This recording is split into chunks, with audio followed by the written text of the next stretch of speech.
So do you want a shortcut to meeting your career and life goals? Well, a mentor might help. I spoke with Valorie Burton, author of Why Not You? She explains the 5 questions you should be asking your mentor.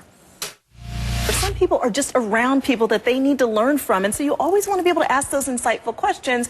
One of them is, what's the best decision you've ever made? And a lot of times when we look at someone who's had some success, we feel like we can look and see what their best decisions are, but a lot of times those decisions go under the radar. It's a risk that they took or an opportunity that they took advantage of. And it may even be a job that they didn't think was going to be worth anything that allowed them to make contacts that led them to the next stage. Okay. So another question, what is the worst decision you ever made? So this is a really good one, because we've all made bad decisions, and this is one that you want to learn from because you can avoid the same mistake. So you always want to know what was it that happened, and what would you do differently if you could go back. Okay, and so for example, maybe one of the worst decisions was not taking the risk you thought you should have taken. That's right. Okay, so regret, that's never a good thing. Yeah. The third question, what is the one thing you wish you had known then? Right. So when you started, what do you wish you would have known? This will shorten your learning curve more than anything else. If you can ask them, if you were in my shoes, especially if you're starting out or you're early in your career,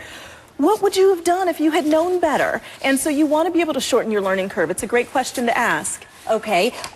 Fourth question, how do you handle setbacks or disappointments? And this is a big one, because a lot of people, either they get discouraged or they think, boy, I'm never going to make it, or this person's out to get me, or this person doesn't like my work. So how do you handle setbacks? So the most successful people are the ones who handle failure the best. There's a Japanese proverb I love that says, fall 7 times but stand up 8. So the people who are most successful are the ones who always are able to get back up. They tend to be very optimistic in the face of failure and setbacks. So you want to be able to learn, what is it that they're telling themselves when they go through difficult challenges at work? All right, and so it's for example, if you make a mistake, it's only a mistake if you make it again. That's right. Basically. All right. Now, what is the wisest step I can take? That's question number 5, the last one. Yeah, so this is a question where you're asking them to look at your career, look at where you are, and give you some advice.